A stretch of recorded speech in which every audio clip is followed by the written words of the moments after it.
O dakilang Diyos na nasa langit, salamat po Panginoon na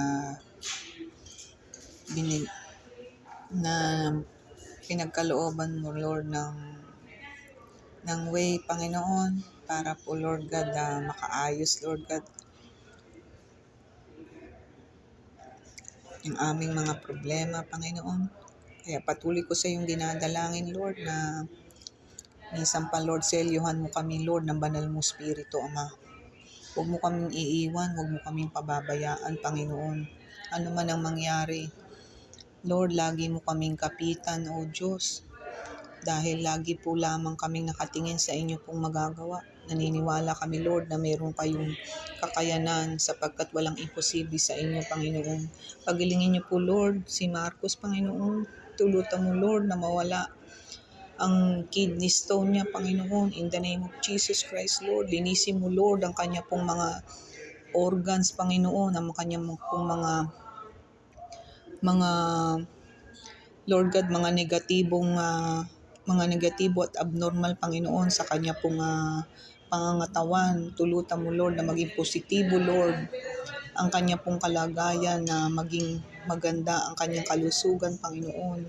Nawa, Lord, magkaroon po siya ng kumpletong kagalingan at lakas na nanggagaling sa inyo. Kayo po ang Diyos na di nagbabago noon, ngayon at magpakailanman. Kayo po ang dakilang manggagamot namin, Ama. Kayo po ang nagpapagaling sa lahat ng klase ng karamdaman. Kaya Lord, sa oras po na ito, Lord, samahan niyo po kami, Panginoon. Maraming po salamat sa inyo, Lord. At patuloy ko, Lord God, dinadasal sa inyo ang aming pong kalagayan. Ikaw na pong bahalang mag-provide ng mga pangailangan namin, Ama. Maraming po salamat sa inyo pong pagkilos, Panginoon. Tunay nga, Lord, na kayo po ang makapangyarihan. Tunay nga, Panginoon, na hindi kayo kailanman nagsinungaling. Kaya tulutan mo rin na maging matatag kami at higit sa lahat, Panginoon, buong puso kaming magtiwala sa iyo.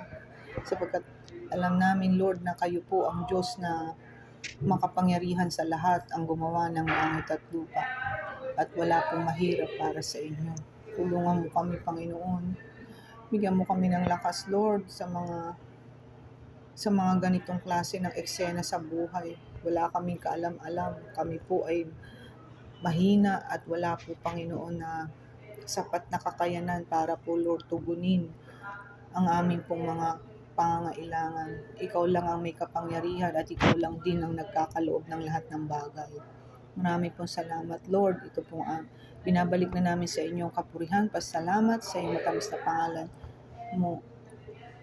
Sa matamis na pangalan ng iyong anak na si Jesus. In Jesus' name we pray. Amen and amen.